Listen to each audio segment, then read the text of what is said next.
आज की कहानी दो ऐसी साहसी लड़कियों की है जिन्हें क्लाइंबिंग यानी ऊंचाइयों पर चढ़ने का एक जबरदस्त जुनून सवार होता है। अपनी इसी मस्ती और रोमांच के चक्कर में वह दोनों 20,000 फीट ऊंचे एक बेहद पुराने और जर्जर टावर पर चढ़ जाती हैं। लेकिन जैसे ही वह टावर के सबसे ऊपरी हिस्से पर पहुंचती हैं, उनके साथ एक ऐसा भयानक हादसा हो जाता है जिसकी वजह से वह उस टावर के ऊपर ही फंस जाती हैं। यह जगह इतनी सुनसान है कि दूर दूर तक उनकी मदद करने के लिए कोई भी इंसान मौजूद नहीं होता। अब ऐसी जानलेवा स्थिति में जहां टावर के ऊपर ना तो ठीक से खड़े होने की जगह है और ना ही बैठने का कोई सहारा, और वह भी जमीन से 20,000 फीट की अविश्वसनीय ऊंचाई पर, यह दोनों लड़कियां बिना कुछ खाए पिए कैसे खुद को जिंदा रखती हैं, यही हम आज की इस रोमांचक कहानी में विस्तार से देखेंगे। कहानी की शुरुआत बेकी और उसके पति डैन के साथ उनकी एक करीबी दोस्त हंटर को दिखाते हुए होती है। यह तीनों एक विशाल पहाड़ की सीधी चट्टान पर क्लाइंबिंग कर रहे थे। एडवेंचर और ऊंचाइयों से खेलना इन तीनों के लिए कोई नई बात नहीं थी, इसलिए वह सभी बहुत ज्यादा एक्साइटेड नजर आ रहे थे।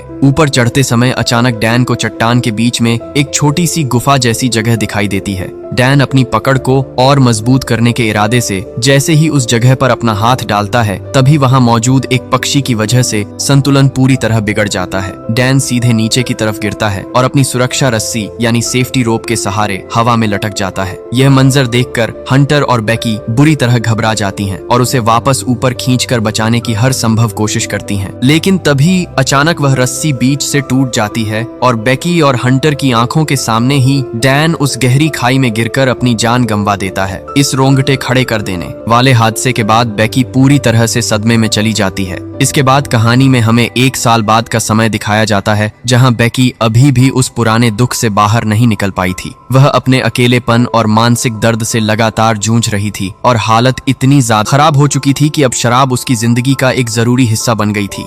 अपनी बेटी की ऐसी दयनीय हालत देखकर उसके पिता जेम्स बहुत परेशान रहने लगे थे। वह बेकी को बार बार अपनी जिंदगी में आगे बढ़ने और मूव ऑन करने की सलाह देते थे, लेकिन बेकी अपने जीवन से इतनी निराश और हताश हो चुकी थी कि उसे किसी की भी बात सुनाई नहीं दे रही थी। एक रात जब वह अपनी जिंदगी से तंग आकर खुदकुशी करने का फैसला कर लेती है, तभी अचानक उसकी पुरानी दोस्त हंटर का फोन आता है। दरअसल बेकी के पिता जेम्स ने ही हंटर से संपर्क किया था ताकि वह बेकी को समझा सके और उसे इस अंधेरे से बाहर निकाल सके। हंटर जब बेकी से मिलती है तो वह उसकी पुरानी और कड़वी यादों को भुलाने के लिए उसे एक अनोखा चैलेंज देती है। हंटर उस 20,000 फीट ऊंचे एक बेहद पुराने टीवी टावर पर चढ़ने के लिए कहती है। शुरुआत में बेकी इस खतरनाक काम के लिए साफ मना कर देती है, लेकिन हंटर उसे बहुत प्यार से समझाती है कि कभी कभी हमें जिंदगी के बड़े दुखों से आगे बढ़ने के लिए किसी बड़े बहाने या किसी साहसी कदम की जरूरत होती है, और शायद यह टावर पर चढ़ना ही वह मौका है जिसके बाद फाइनली वह तैयार हो जाती है।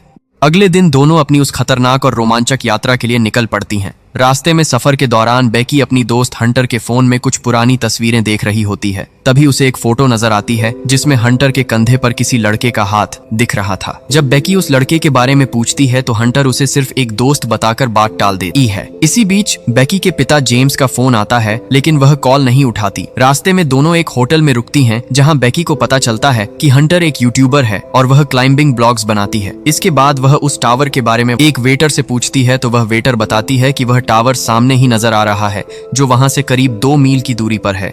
रात को दोनों उसी होटल में रुकती हैं। तभी बेकी को एक सपना आता है कि वह डैन के साथ समय बिता रही है। तभी उसकी आंख खुल जाती है। अगली सुबह दोनों अपना सफर फिर से शुरू करती हैं और हंटर अपना ब्लॉगिंग शुरू कर देती है। इसी दौरान उनका ध्यान सड़क से भटकने की वजह से एक बड़ा एक्सीडेंट होते होते बचता है। आखिरकार दोनों उस सुनसान जगह पर पहुंच जाते हैं जहां से टावर दिखाई दे रहा था, पर उससे पहले उन्हें ताले से बंद एक गेट मिलता है जिस पर वार्निंग बोर्ड भी लगा था। रास्ता बंद होने की वजह से उन्हें अपनी गाड़ी वहीं छोड़कर पैदल ही आगे बढ़ना पड़ता है। वह एक सुनसान रेगिस्तानी इलाका था जहां रास्ते में दोनों को एक मरा हुआ जानवर नजर आता है जिसे गिद्ध खा रहे थे। हंटर उसकी फोटो खींचकर इंस्टाग्राम पर पोस्ट कर देती है। जब वह टावर के नीचे पहुंचती हैं तो बेकी टावर की ऊंचाई देखकर डर जाती है, लेकिन हंटर उसे फिर से हिम्मत देती है और अपने डर पर काबू पाने को कहती है, जिसके बाद वह मान जाती है। टावर काफी पुराना था तो दोनों सेफ्टी रोप के सहारे एक दूसरे से जुड़ जाते हैं और चढ़ाई शुरू कर देते हैं। हंटर आगे थी और बेकी पीछे, लेकिन उस टावर पर पूरी तरह जंग लग चुका था और सीढ़ियां भी पूरी तरह हिल रही थीं। हंटर का हौसला नहीं टूटा जबकि पूरा टावर कांप रहा था। बेकी भी हिम्मत करके आगे बढ़ती जा रही थी। तभी अचानक एक स्टेप टूटकर नीचे गिर जाता है और वह बाल बाल बचती है। इससे बेकी डर जाती है, लेकिन हंटर उसे फिर से हौसला देती है। टावर के कई नट और बोल्ट ढीले थे क्योंकि टावर बहुत पुराना था। काफी ऊपर पहुंचकर उन्होंने पानी पिया और वहां से नीचे का नजारा बहुत ही छोटा दिख रहा था। अब तक उन्होंने टावर के साथ अंदरूनी हिस्से की सीढ़ियां पार कर ली थीं, यानी 18,800 फीट की चढ़ाई हो चुकी थी। अब बचे हुए 200 फीट की चढ़ाई उन्हें बाहर की सीढ़ियों से तय करनी थी, जहां तेज हवाओं की वजह से मुश्किल और बढ़ गई थी। बेकी का और आगे जाने का मन नहीं था, लेकिन हंटर शुरू कर देती है, इसलिए उसे भी जाना पड़ता है। इन बाहरी सीढ़ियों की हालत और भी खराब थी। कुछ और आगे बढ़ने के बाद उन्हें एक डिश एंटीना को पार करना था, जिसे हंटर हंसते हंसते पार कर लेती है और फिर वह बेकी की भी मदद करती है। ऊपर से हंटर जानबूझकर सीढ़ियां हिलाकर उसे डराने लगती है, जिससे नट और बोल्ट और भी ढीले हो जाते हैं और उसी समय एक बोल्ट निकलकर गिर जाता है। इसके बावजूद दोनों कैसे भी करके सही सलामत टावर के टॉप पर पहुंच जाते हैं। ऊपर पहुंचते समय एक और बोल्ट भी निकलकर गिर गया था, लेकिन उन्हें इसका अंदाजा नहीं था। टॉप पर पहुंचकर दोनों बहुत खुश होती हैं और हंटर अपना व्लॉग बनाना शुरू करती है। वह अच्छे शॉट्स के लिए ड्रोन कैमरा का इस्तेमाल करती है। फिर वह बेकी को रिमोट पकड़ाकर खुद टावर के किनारे एक हाथ से लटक जाती है।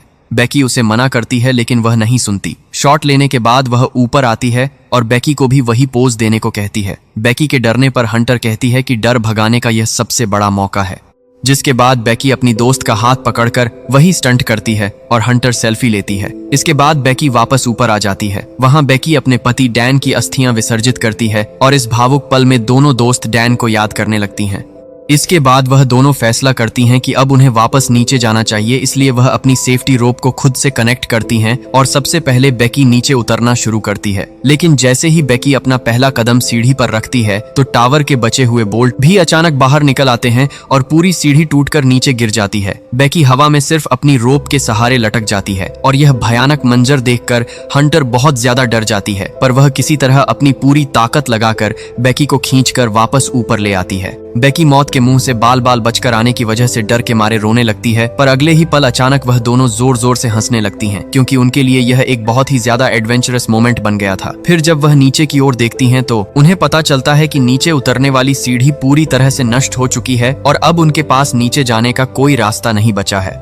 दोनों लड़कियां बहुत परेशान हो जाती हैं और मदद के लिए अपने फोन चेक करती हैं, पर इतनी ऊंचाई पर फोन में बिल्कुल भी नेटवर्क नहीं मिल रहा था। तभी उन्हें टावर के ऊपर एक इमरजेंसी बॉक्स मिलता है, जिसे खोलने पर उन्हें एक दूरबीन और एक फ्लेयर गन मिलती है, लेकिन उनका बैग जिसमें पीने का पानी और जरूरी सामान था वह नीचे गिरकर टावर के एक डिश एंटीना पर अटक चुका था। यह सब देखकर बेकी गुस्से में हंटर पर भड़क जाती है कि अब हम इस ऊंचाई पर प्यास की वजह से मर जाएंगे। हंटर उसे शांत कराते हुए कहती है कि शायद सीढ़ी गिरने की जोरदार आवाज सुनकर किसी ने 911 को कॉल कर दिया होगा और पुलिस हमारी मदद के लिए आती ही होगी, इसलिए अब हमें बस थोड़ी देर इंतजार करना चाहिए। तभी हंटर नोटिस करती है कि सीढ़ी गिरने की वजह से बेकी के पैर पर गहरी चोट लगी है, तो खून रोकने के लिए हंटर अपनी शर्ट उतारकर बेकी के घाव पर बांध देती है।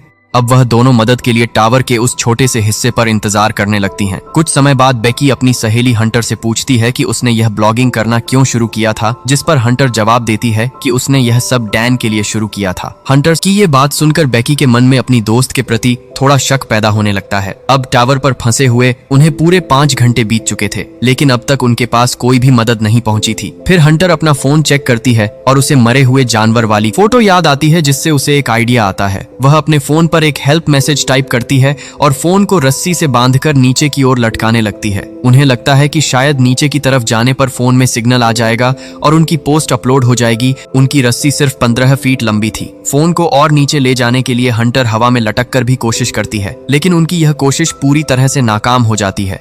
इसके बाद बेकी एक सुझाव देती है कि नीचे की ओर पूरी तरह से सिग्नल होगा, तो क्यों ना हम फोन को किसी तरीके से सीधे नीचे फेंक दें। हंटर भी इस बात से सहमत हो जाती है और अपना जूता उतारकर उसके अंदर अपने फोन को अच्छे से फिट कर देती है। फोन को टूटने से बचाने के लिए वह अपने सॉक्स और अंडरगारमेंट्स का इस्तेमाल करती हैं और फिर उसे नीचे गिरा देती हैं। फोन नीचे तो चला जाता है, लेकिन दूरबीन से देखने पर भी उन्हें यह साफ नहीं हो पा रहा था कि फोन सही सलामत है या वह पूरी तरह से टूट चुका है। तभी अचानक बेकी नोटिस करती है कि हंटर के पैर पर एक 143 नंबर का टैटू बना हुआ है। असल में 143 वह कोड था जिसका इस्तेमाल डैन उसे आई लव यू कहने के लिए किया करता था। बेकी को अब गहरा शक होने लगता है, पर वह फिलहाल खामोश रहती है। भी उन्हें टावर के नीचे एक आदमी और उसका कुत्ता दिखाई देता है, जिसे देखकर वह दोनों चिल्ला चिल्लाकर आवाजें लगाने लगती हैं। लेकिन बहुत ज्यादा ऊंचाई होने की वजह से उस आदमी तक उनकी आवाज नहीं पहुंच पा रही थी और वह आदमी अपने फोन में ही व्यस्त था। वहीं हंटर का फोन भी नीचे गिरकर चकनाचूर हो चुका था, इसीलिए वह कोई मैसेज नहीं भेज सकी। बेकी उन्हें संकेत देने के लिए अपना एक जूता निकालकर नीचे फेंकती है और वह जूता उस आदमी के पास जाकर गिरता भी है, लेकिन वह आदमी उनके इशारे को समझ नहीं पाता। वह उसे किसी और का जूता समझकर दूर फेंक देता है और अपने कुत्ते को लेकर वहां से जाने लगता है। यह देखकर बेकी वहां से फ्लेयर गन चलाने वाली होती है, पर हंटर उसे रोक देती है कि दिन की रोशनी में फ्लेयर गन का उजाला उसे दिखाई नहीं देगा, हमें इसे अंधेरा होने पर ही चलाना चाहिए।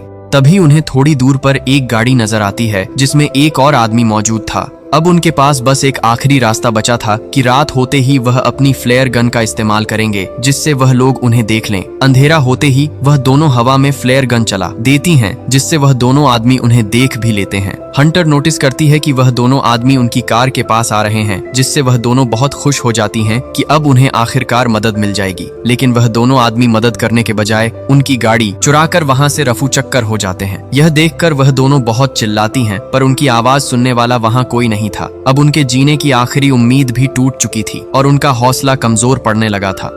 रात के अंधेरे में टावर की लाल रंग की सिग्नल लाइट जलने लगती है। दोनों को बहुत तेज नींद आ रही थी, लेकिन इतनी पतली जगह पर सोने का मतलब था नीचे गिरकर मौत को गले लगाना, इसलिए वह सो भी नहीं सकती थीं। इसी बीच वह दोनों आपस में बात करने लगते हैं, जहां बेकी आखिरकार हंटर के टैटू के बारे में सवाल कर लेती है। इसके बाद हंटर बहुत शर्मिंदगी के साथ सच बताते हुए कहती है कि तुम्हारा पति डैन और मेरा 4 महीने तक अफेयर चला था और यह मेरी जिंदगी की सबसे बड़ी भूल थी। वह आगे कहती है कि तुम्हें दुख होगा, इसलिए मैंने डैन के मरने के बाद भी तुम्हें कभी कुछ नहीं बताया, क्योंकि मैं उसे चाहने लगी थी और वह सबसे अलग था।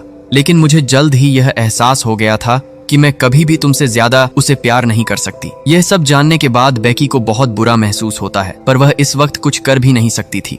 अब इन दोनों को टावर पर फंसे हुए पूरे 24 घंटे बीत चुके थे और अगली सुबह हो गई थी। बिना कुछ खाए पिए उन्हें बहुत तेज भूख और प्यास लग रही थी, इसलिए हंटर फैसला करती है कि वह किसी भी तरीके से नीचे लटककर डिश पर गिरा हुआ अपना बैग वापस ऊपर लेकर आएगी। वह रस्सी को टावर के ऊपरी हिस्से से मजबूती से बांधती है और वहां से नीचे उतरना शुरू करती है, लेकिन नीचे पहुंचने के बाद उसे पता चलता है कि रस्सी छोटी होने की वजह से वह अभी भी बैग तक नहीं पहुंच पा रही है। अब उसके पास और कोई चारा नहीं था, इसलिए वह अपनी रस्सी से लटककर एक खतरनाक जंप लगाती है और डिश एंटीना तक पहुंच जाती है। वहां पहुंचकर वह सबसे पहले बैग से पानी पीती है और फिर अपने सामने एक और चुनौती देखती है कि वह वापस ऊपर कैसे जाएगी। वह अपने बैग को उस रस्सी से बांधकर लटका देती है और फिर से एक छलांग लगाकर खुद भी उस रस्सी के सहारे लटक जाती है। ऊपर से बेकी उसे पूरी ताकत से खींचना शुरू करती है। हंटर ऊपर चढ़ने ही वाली थी कि तभी अचानक बेकी के हाथ से रस्सी फिसल जाती है और हंटर बहुत तेजी से नीचे की ओर गिरने लगती है, जिसे देखकर बेकी की धड़कनें एकदम तेज हो जाती हैं।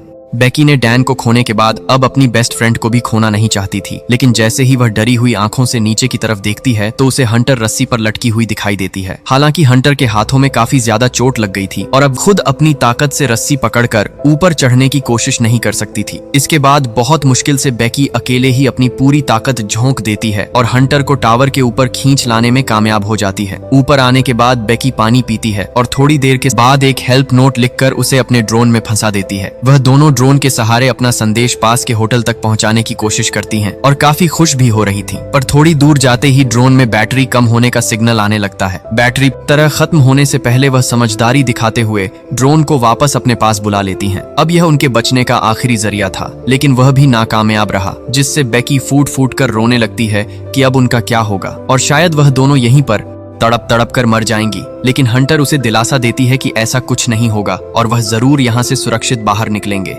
आगे हम देखते हैं कि रात हो चुकी है और बेकी को एक भयानक सपना आता है, जिसमें वह देखती है कि हंटर की उसी टावर पर मौत हो गई है और गिद्ध उसकी बॉडी को नोच कर खा रहे हैं। इसके बाद जब वह डर कर उठती है तो उसे पता चलता है कि यह बस एक बुरा सपना था। अगली सुबह बेकी को एक आइडिया आता है कि वह टावर के सबसे ऊपर लगी सिग्नल लाइट से ड्रोन को चार्ज कर सकती है। हालांकि हंटर चढ़ने में बहुत होशियार थी, पर उसके हाथ की चोट की वजह से वह ऊपर नहीं चढ़ सकती थी। इसके बाद बहुत हिम्मत जुटाकर बेकी टावर के पोल पर चढ़ जाती है और फिर उस लाइट को खोलकर जैसे ही ड्रोन चार्जर को प्लग में लगाती है तो उसे पता चलता है कि प्लग काफी लूज है। बैटरी पूरी तरह चार्ज होने तक बेकी को ऊपर खतरनाक तरीके से लटके हुए ही उस चार्जर को पकड़ कर रखना पड़ता है। काफी समय तक उस पोल को पकड़े रहने की वजह से बेकी के हाथ धीरे धीरे सुन पड़ने लगते हैं और इससे भी बड़ी मुसीबत यह थी कि वहां पर एक गिद्ध आकर बार बार उस पर हमला करने लगता है।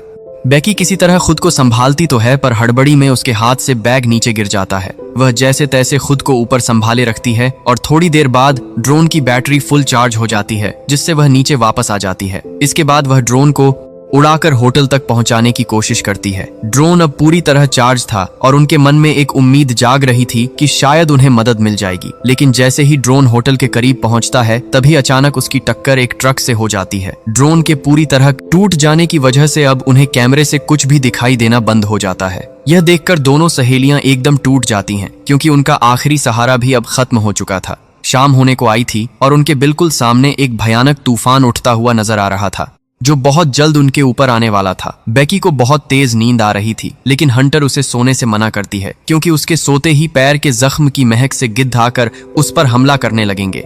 इसके बाद बेकी अपनी दोस्त हंटर से उसका दूसरा जूता मांगती है, ताकि वह अपना फोन उसमें डालकर नीचे सुरक्षित फेंक सके। पर हंटर कहती है कि उसका जूता उसे नहीं मिल सकता, क्योंकि वह नीचे डिश पर ही गिरा हुआ है। अब यहाँ पर कहानी हमें एक बहुत बड़ा झटका देती है, जहाँ हमें यह कड़वा सच पता चलता है कि जब बेकी अपनी सहेली हंटर को नीचे डिश से ऊपर खींच रही थी, तभी उसका हाथ ही सल गया था और हंटर सीधे डिश पर जाकर गिरी थी, जिससे उसकी मौके पर ही मौत हो गई थी। इसके बाद से बेकी को लगातार हेलुसिनेशन हो रहे थे और वह सिर्फ बैग को ही ऊपर खींच कर लाई थी। वह हंटर की मौजूदगी को बस अपने दिमाग में इमेजिन कर रही थी। समय से लेकर अब तक बेकी अकेले ही इस मौत के टावर पर सरवाइव कर रही थी। बेकी यह सच महसूस करते ही बहुत ज्यादा रोती है, क्योंकि उसकी जिंदगी में उसकी एकमात्र दोस्त ही बची थी, जो अब उसे छोड़कर जा चुकी थी। रात में बेकी अपने पिता के लिए एक इमोशनल वीडियो मैसेज रिकॉर्ड करती है, जिसमें वह बताती है कि वह वापस घर आना चाहती है और अपनी जिंदगी को फिर से जीना चाहती है, पर अब शायद ऐसा मुमकिन नहीं है। वह कहती है कि उसके पिता हमेशा उसके लिए सही थे और वह उनसे बहुत प्यार करती है। दूसरी ओर उसके पिता जेम्स भी बहुत परेशान थे कि उनकी बेटी बिना बताए कहां चली गई है। अगले दिन का समय दिखाया जाता है जब बेकी सोई हुई थी, तभी एक गिद्ध आकर उसके जख्म का मांस खाने लगता है। बेकी को बहुत भूख लगी थी, इसलिए वह अपनी पूरी हिम्मत जुटाकर उस गिद्ध को पकड़ लेती है और उसे मारकर खाने लगती है, क्योंकि इस हालात में जो जीतेगा वही जिएगा। खाना खाने के बाद उसमें थोड़ी ताकत आती है, तो वह रस्सी के सहारे बहुत होशियारी से नीचे डिश पर उतरती है, जहाँ हंटर की डेड बॉडी पड़ी हुई थी। बेकी वहाँ से अपने पिता जेम्स को एक मैसेज सेंड करती है कि वह इस टावर पर फंसी हुई है।